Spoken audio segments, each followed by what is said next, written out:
A'udzubillahi minasyaitonirrajim. Bismillahirrahmanirrahim. Assalamualaikum warahmatullahi wabarakatuh. Kembali lagi di channel Sampul Hitam. Untuk cerita kali ini, Mas Sukir masih melanjutkan cerita yang sebelumnya. Dan tak usah berlama-lama, bagaimanakah untuk kelanjutan cerita kali ini? Ini dia kisahnya. Selamat mendengarkan. Banyak orang menolak untuk memandikan Nai karena saking takutnya dengan kematian gantung diri. Mereka percaya bahwa menyentuh orang yang mati karena bunuh diri akan terkena sial selama 40 hari. Dan selama 40 hari itu pula arwah orang itu akan mendatangi mereka. Hanya Mbak Sri yang sebagai orang tua berpikiran luas. Dia mau memandikan jasad Nai. Namun tidak bisa bila hanya sendirian. Muncullah Fatma yang juga bersedia untuk membantu memandikan Nai. Memandikan orang meninggal setidaknya butuh orang 5. Karena mereka harus gerak cepat menyiram air dari atas kepala hingga ujung kuku kaki. Tidak baik bila terlalu lama. Namun apa boleh buat sekarang? Karena adanya cuma 2 orang. Saya bersedia membantu kok Mbak Sri. Umi datang dengan kedua menantunya yaitu Tisa dan Rinjani. Umi menatap di kerumunan orang banyak karena dia mencari seseorang. Wanita ini tahu bahwa yang meninggal adalah ibu kandungnya Arya dan Purnama. Semua sudah diceritakan, jadi dia pun tahu. Umi cari siapa? Tisa melihat ke arah mertuanya. Tidak kok. Ayo kita bantu mandikan Nai. Ajak Umi tersenyum. Mereka pun menyiapkan air dan juga kembang yang untuk memandikan. Nino sebagai orang tua yang sudah lama tinggal di desa ini pun banyak membantu.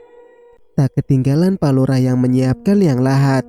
Arya yang masih terus mengaji di sebelah jasad Nai. Suaranya bercampur dengan tangis yang tertahan. Bergetar suara Arya karena menahan gejolak hatinya. Ada rasa penyesalan karena dia belum memberikan maaf kepada sang ibu. Walau Nai telah berlaku kejam karena membuangnya. Namun Nai tetaplah ibu kandungnya. Dan pasti Nai sangat terpukul karena sudah diperkosa oleh juragan sampai mengandung anak berdarah iblis. Sayangnya kebencian Nai juga kepada juragan malah juga terbawa kepada 2 anaknya. Apalagi saat itu dia merasa bahwa sudah punya suami dan punya anak normal. Nai mengira hidupnya akan tenang dan damai. Namun cobaan terus saja datang di dalam rumah tangganya. Andre berkhianat dengan mantan kekasihnya sehingga Nai terbuang. Anaknya juga meninggal. Lengkap sudah penderitaan yang Nai rasakan. Anak-anak yang dibuangnya juga sudah membenci dan tak mau menerima kehadirannya. Maafkan aku, Bu. Apa mungkin karena engkau frustasi karena tidak mendapatkan maaf dari kami, sehingga kau meninggal dengan cara ini? Batin Arya. Tolong diangkat ke belakang ya, bapak-bapak. Kita akan segera memandikan jasadnya Ibu Nai. Tidak ada lagi keluarga yang harus ditunggu, ujar Mbak Sri. Para lelaki segera menggotong Nai yang sudah kaku ke bagian ke belakang untuk dimandikan. Tubuhnya sangat kurus. Saat mereka akan menggunting baju yang Nai kenakan, tirai terbuka sedikit dan muncul wanita berjilbab hitam dengan mata yang bengkak. Umi tersenyum bangga kepada menantunya yang baru datang ini. Akhirnya Purnama datang walau dia sangat membenci Nai. Biar bagaimanapun Nai adalah ibunya. Tanpa banyak kata dia segera ikut memandikan tubuh ibunya. Sholawat terus Umi kumandangkan sambil menyiram tubuh Nai dengan air sabun.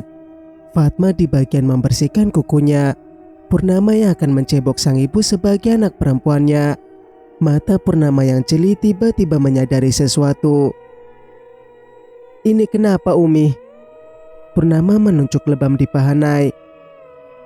Mana? Kenapa ini? Umi juga kaget melihat lebam yang sangat besar tersebut. Bukankah itu seperti cakaran Umi? Tanya Fatma ikut memperhatikan. Ini ada juga Umi. Yang ini sampai lecet. Tisa berseru kaget. Umi mendelik memberi isyarat agar menantunya tidak membuat keributan. Bahaya bila ada orang lain yang mendengar. nanti akan menjadi perguncingan yang tidak akan ada habisnya. Purnama semakin membuka baju sang ibu. Wanita ini menekap mulutnya karena sangat kaget melihat kondisinya Nay. Payudara yang sebelah terdapat bekas gigitan hingga putingnya hampir lepas. Bahkan yang sebelah juga penuh dengan bercak merah dari leher hingga sampai di perut. Apa mungkin ada yang memperkosanya? Rinjani berkata lirih. Ini pasti pemerkosaan. Bisa jadi Bunai sangat sedih dan memutuskan gantung diri. Tisa memberikan pendapatnya. Atau jangan-jangan ini bukan bunuh diri. Kan bisa pemerkosanya membuat dia seolah gantung diri. Padahal Bunai dibunuh. Rinjani berkata lagi. Kini pikiran Purnama penuh dengan berbagai macam prasangka. Siapa pula orang yang sudah membuat kebiadaban yang sangat tragis seperti ini? Umi segera mengajak yang lain untuk membersihkan tubuh Nay. Keanehan lain terus terjadi ketika Purnama membersihkan anus dan kemaluannya Nay. Terdapat bercak darah yang lumayan banyak. Cairan kental seperti sperma juga ada. Dugaan pemerkosaan pun semakin kencang. Namun yang membuat mereka ragu adalah kematiannya Nay. Apa dia memang gantung diri atau dibunuh oleh orang yang sudah memperkosanya? Fatma tiba-tiba memegang kepalanya yang berdenyut kencang. Dia melihat sesuatu yang tidak pernah ia lihat. Fatma menyadari bahwa ini penampakan dari kejadiannya Nay. Aku melihatnya Mbak Pur. Aku melihat ada 3 orang yang sedang memegangi Bunai. Yang keempatlah yang memperkosanya. Pekik Fatma. Kau bisa melihat Fatma? Purnama memegangi Fatma yang sempoyongan. Lelaki itu yang memperkosa Bunai dan melakukan kekasaran lain. Bunai menjerit minta tolong tapi mulutnya disumpal dengan celana dalam. Ucap Fatma yang masih mendapatkan penampakan. Siapa dia Fatma? Purnama mengguncang keras tubuh gadis mungil ini. Sabarlah Purnama. Umi memegangi pundak menantunya. Darah mimisan keluar dari hidungnya Fatma. Sepertinya ada penghalang yang tidak bisa ditembus. Sudah pasti bahwa orang yang memperkosa bukanlah orang sembarangan. Karena kini Fatma mulai terluka dalam. Aku tidak bisa melihatnya lagi. Tapi dia punya tato. Di pundaknya ada tato bergambar burung merak. Lirih Fatma yang kemudian tercungkil muntah darah. Ya Allah, Fatma. Umi dan yang lain mendudukkan Fatma dulu agar istirahat. Darah masih keluar dari mulut Fatma karena mendapat serangan dari orang yang sudah memperkosa Nay. Kini kematiannya menunjukkan sisi lain. Dia tidak murni gantung diri. Ada penyebab lain yang membuatnya demikian. Purnama kebingungan karena tidak pernah melihat ada orang yang bertato di pundak dan gambar merak. Kebanyakan bila bertato maka akan bergambar naga supaya terlihat keren dan seram. Misteri masih menyelimuti kematian Nay. Tentunya Purnama akan bekerja keras untuk mengungkapnya. Singkat cerita, jasad Nay sudah dimakamkan dengan berbagai macam gosip dan juga bisik-bisik ketakutan.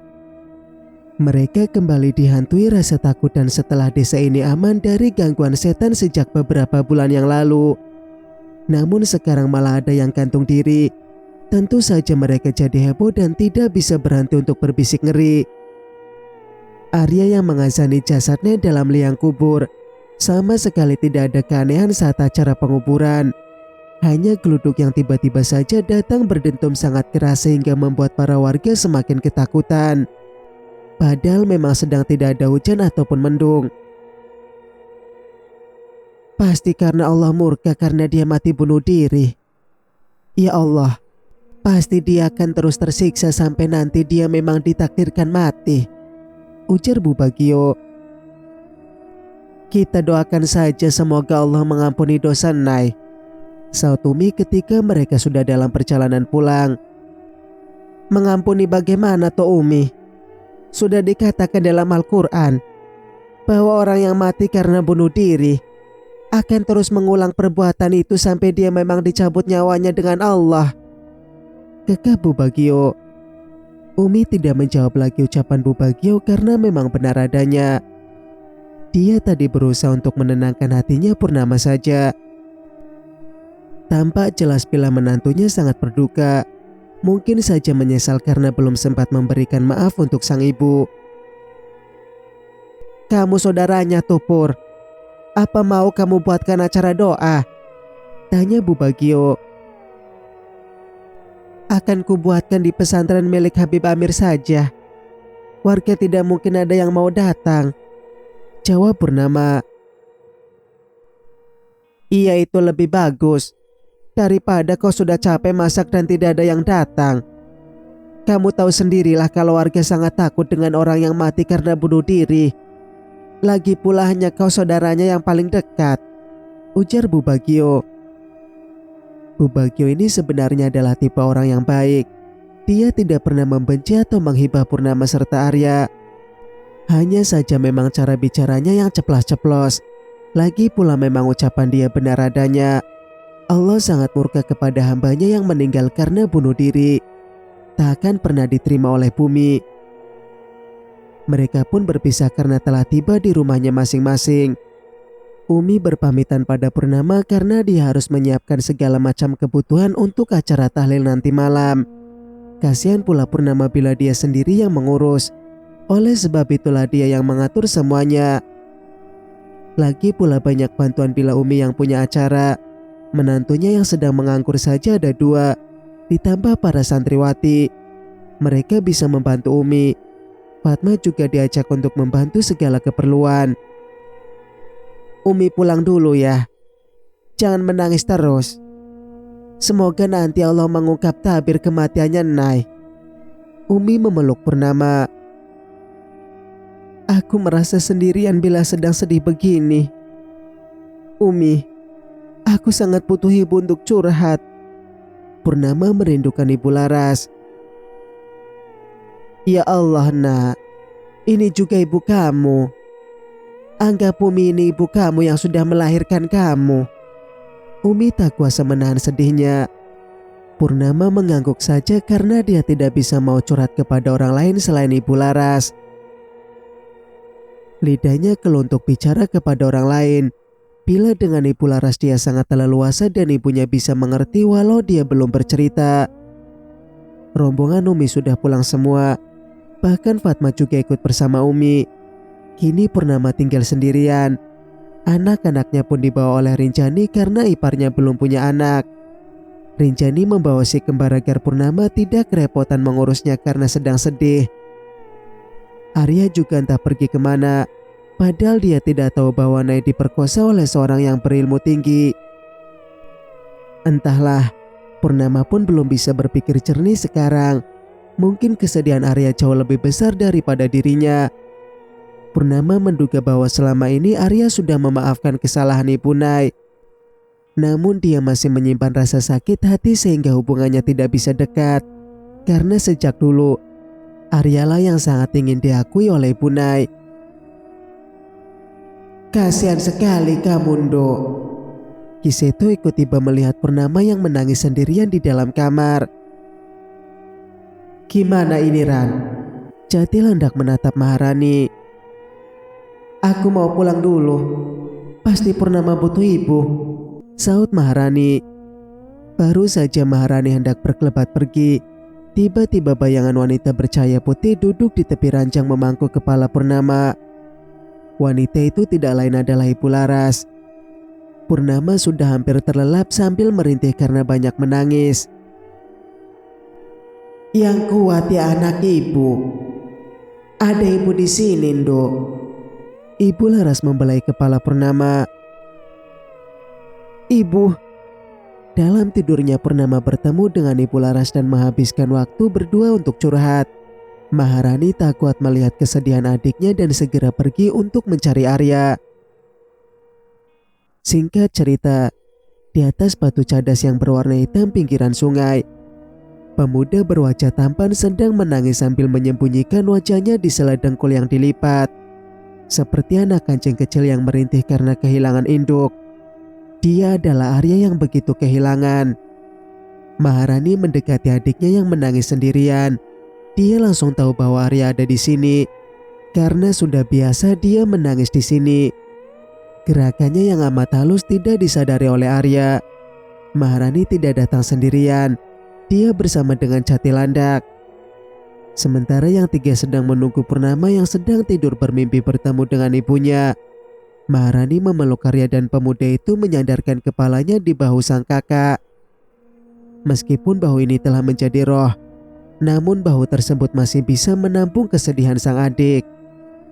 Maharani masih berusaha menjaga adik-adiknya, melindungi dan kadang mengajak bertengkar juga. Menangislah, jangan tahan kesedihanmu. Maharani mengusap kepala Arya lembut. Aku kira tidak akan sesakit ini saat dia pergi. Aku anak durhaka, Kak. Tidak pernah aku mengurus dia, ujar Arya. Semua sudah takdir Allah. Mau disesali bagaimanapun itu sudah terjadi, ucap Maharani. Pasti ibu Nai bunuh diri karena frustasi akibat kami sangat membencinya. Lagi pula hidup dia begitu sengsara. Arya mengusap air matanya yang jatuh. Maharani tidak menjawab ucapan adiknya karena dia juga bingung mau menjawab apa. Hanya pelukan dan juga halusan yang bisa Maharani berikan. Dia juga ikut sedih melihat Arya dan Purnama menangis terus. Apa wanita yang memakai mukena itu adalah ibunya? Jatilandak berbisik pada Maharani. Sontak Maharani menoleh kepada Jatilandak yang menatap jauh. Jatilandak berbisik lagi dan mengatakan bahwa roh itu sudah menjauh. Sementara di tempat lain, karena tidak kuat dengan gangguan yang ada di rumah sakit, Sari memaksa bapaknya untuk meminta pulang saja. Bukan hanya malam hantu itu datang menyakitinya, bahkan siang hari pun juga datang dengan segala macam cara. Harusnya Sari dirawat selama 1 minggu atau sampai 10 hari, namun dia tidak sanggup menahannya lagi. Baru 2 malam dirawat saja sudah membuatnya sekarat. Sambil menunggu Lita yang sedang mengurus pembayaran, Sari bersiap-siap dengan bapaknya. Sari menatap bapaknya yang sangat sabar selama ini. Karena dia tahu bahwa Pamutar bukanlah orang tua kandungnya. Namun Pamutar tetap menyayanginya seperti darah daging sendiri. Maafkan Sari ya Pak. Sari menangis sedih di ranjang rumah sakit. Pamutar yang sedang membereskan barang mereka pun jadi menoleh karena heran. Tiba-tiba saja Sari meminta maaf sambil menangis. Pria tua ini menghampiri anaknya dengan tatapan bingung. Ada juga rasa iba karena melihat penderitaan anaknya. Kenapa kau minta maaf, Nduk? Tanya Pamutar lembut. Aku sudah merepotkan Bapak dengan penyakitku. Bapak jadi kerepotan mengurus aku, liris Sari. Ya Allah, orang tua mana yang merasa keberatan mengurus anaknya? Papa tidak apa-apa kok. Asalkan kamu tidak kembali ke jalan sesat. Pamutar duduk di hadapan Sari. Pandangan orang tua ini sangat teduh dan menenteramkan hati. Namun di balik itu tentunya dia menyimpan rasa sedih dan marah kepada sang istri. Dulu awalnya dia pun tidak sesayang ini kepada Sari. Namun seiring berjalannya waktu, Pamutar menyayangi Sari seperti anak sendiri. Kepada Lita pun dia juga sayang. Malah dia banyak kasihan kepada gadis itu. Karena nasib Lita yang diberikan kepada adik kandung Bumima. Padahal gadis itu sangat ingin tinggal bersama ibunya. Mungkin sejak kecil dia sudah tahu kalau Bumima adalah ibu kandungnya. Karena banyak mulut warga yang membahasnya. Insya Allah aku akan bertaubat sepenuh hati. Doakan aku ya Pak, ujar Sari. Kita memang harus sepenuh hati ketika akan bertaubat. Jangan hanya setengah hati. Insya Allah gangguan setan akan menjauh bila kita di jalan Allah. Nasihat Pak Muhtar. Seandainya nanti aku sampai mati karena hantu itu mengincarku, tolong doakan aku agar tidak terlalu disiksa oleh Allah ya Pak, pinta Sari. Jangan ngomong begitu. Kita akan sama-sama berusaha. Tugas Pak Muhtar. Sari mulai takut bila hantu itu memang bisa membunuhnya. Karena tidak ada yang bisa menolong untuk membuang hantu tersebut. Habib menolak karena dia tidak bertobat sepenuh hati. Kini dia harus sepenuhnya tobat agar Habib bisa membantunya. Aku sangat menyesal karena sudah salah jalan. Andai saja aku kuat iman dan tetap setia sama Mas Arya, pasti aku menjadi wanita paling bahagia. Punya suami yang tampan dan giat bekerja. Sesal Sari. Makanya kamu bertobat sepenuhnya. Bila memang nanti kamu berjodoh dengan Arya, maka pasti bisa bersama lagi. Tidak peduli dengan gangguan sebesar gunung. Nasihat Pak Muhtar. Kayaknya itu tidak mungkin, Pak. Purnama mati-matian akan menghalangi kami. Sari berkata getir. Sekarang apapun Purnama mencegah. Bila Allah sudah menakdirkan kalian untuk bersama, maka dia tidak bisa apa-apa. Papa akan terus mendukungmu selagi jalanmu benar. Pak Muhtar memberikan semangat. Lita masuk ke dalam ruangan dan mengajak mereka untuk segera pulang. Karena dia sudah selesai mengurus pembayaran. Mereka pulang menggunakan mobil milik Maulana. Karena Pak Muhtar yang meminta tolong. Maulana dengan ikhlas membantunya. Bahkan sang istri juga ikut karena ingin melihat keadaannya Sari. Beruntung karena punya tetangga yang baik. Adiknya Nilam ini memang baik. Yang mereka tidak sadari adalah Nilam juga ada di mobil itu duduk di kursi paling belakang. Bersama dengan gebetan barunya. Oh, jadi ini mantan istrinya Arya. Pocong memperhatikan wajah Sari dengan seksama. Iya, kalau yang pakai jilbab itu adikku. Nila mengenalkan keluarganya. Cantik, tapi lebih cantik kamu, ujar Pocong sambil tersenyum. Nila membuang muka karena malu dipuji oleh Pocong. Sekarang rasa hatinya berbunga-bunga karena merasakan jatuh cinta lagi dengan makhluk sama cintri dengan dia. Sedangkan Pocong masih memperhatikan Sari yang sangat susah mau duduk. Mungkin seluruh tubuhnya terasa sangat sakit. Di sebelah Sari adalah Pak Muhtar yang memangku kaki Sari yang patah. Sari bersandar di pintu mobil sambil meringis kesakitan. Lita mengiringi dengan motornya di belakang mobil Maulana. Tidak seberapa cantiknya mantan istrinya Arya, cetus Pocong setelah mengamati wajah Sari. Kemarin dia terlihat sangat cantik saat masih sehat dan ada susuk dalam tubuhnya, ujar Nilam. Oh, mungkin karena itu ya Arya tertarik. Pocong manggut-manggut. Bukan, mereka saling jatuh cinta sebelum dia punya susuk. Intinya jatuh cinta sih karena awalnya dia ini gadis yang baik. Bahkan dia dulu sering membela aku saat Ratna dan mertuaku menghujat dan memburukan aku, ujar Nilam. Pocong mengerti dengan maksudnya Nilam. Mungkin dulu Sari adalah wanita yang baik, walau tidak baik sepenuhnya, namun berubah karena ada susuk di tubuhnya. Tidak, dia tidak baik 100%. Hatinya iri kalau melihat Purnama yang cantik. Bahkan kadang dia juga iri dengan Nisa sepupunya yang jauh lebih cantik. Nilam seolah mengerti dengan pemikiran Pocong. Nisa yang mana lagi? Kok aku tidak tahu, ujar Pocong. Dia sudah meninggal karena kecelakaan. Tidak jadi hantu karena dia langsung masuk surga dan tak punya dendam, jelas Nilam. Mereka berdua sekiba membahas satu persatu orang dari desanya Nilam. Semua dikenalkannya, namun Nilam tidak menceritakan tentang Bram kepada Pocong. Apa ndak bahaya kalau kamu pulang cepat dari rumah sakit, Sar? Risa bertanya sambil melihat Sari. Enggak, Koris. Nanti bisa cek di puskesmas saja, jawab Sari. Kenapa kamu cepat pulang? Kan lebih enak kalau dirawat dokter. Risa bertanya lagi. Keuangannya juga agak tipis. Jadi aku lebih baik pulang. Dusta Sari. Bukan karena masalah uang dia pulang. Soal uang dia punya hasil dari jual tanah perumahannya yang di kota. Yang menjadi masalah adalah gangguan setannya.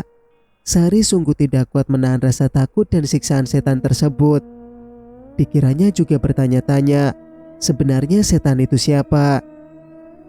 Singkat cerita, Pak Mutar dan juga Sari kaget melihat Bu Mima yang sedang santai sambil memegang ponsel keluaran terbaru dengan harga yang fantastis tentunya. Mana gelang perhiasannya emas semua dan sangat besar. Di lehernya juga ada kalung yang diperkirakan sekitar 5 suku karena terlihat sangat besar. Belum lagi jari-jari tangannya yang dipenuhi dengan cincin semua. Ada motor baru yang masih mengkilat tentunya. Maulana dan istrinya juga melongo melihat gaya Bu Mima yang sangat wah tersebut. Jangankan mengucap terima kasih pada mereka yang sudah mau mengantarkan Sari pulang dari rumah sakit, menoleh saja tidak. Wanita tua ini asik menonton video di ponselnya sambil tertawa senang. Di meja depan cemilannya pun buah-buahan. Tentu Pak Mutar bingung melihat gaya hidup istrinya yang mendadak berubah ini.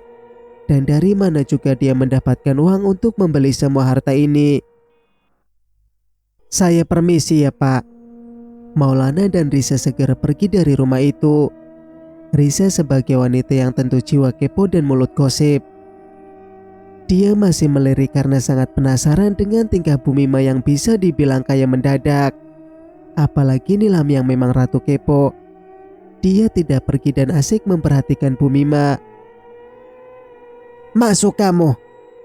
Pak Mutar menarik tangan istrinya usai menggendong Sari masuk ke dalam rumah. Apa sih? Jangan pegang tanganku. Nanti emas ini bisa putus. Bu Mima menepis tangan suaminya. Dari mana kamu dapat uang untuk membeli ini semua? Tidak mungkin kau jual diri masih laku semahal ini. Tanya Pak Mutar dengan nada tinggi. Jangan sembarangan ya kau, Muhtar. Kalau kau memang tidak bisa memberikan aku harta, jangan seenaknya saja mulutmu bicara. Bentak Bu Mima.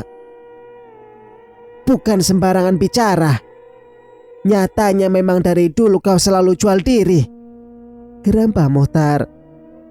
Bu Mima bersedekap dada ketika akan menjawab ucapan suaminya. Gaya wanita ini sangat sombong seperti orang kaya yang hartanya tidak akan habis 7 turunan. Aku membeli ini dengan uangku sendiri. Kau tidak usah sok mengatur. Kalau kau memang mau cerai, ya sudah ayo kita cerai. Tantang Bu Mima. Baiklah. Aku juga tidak sanggup hidup denganmu lagi.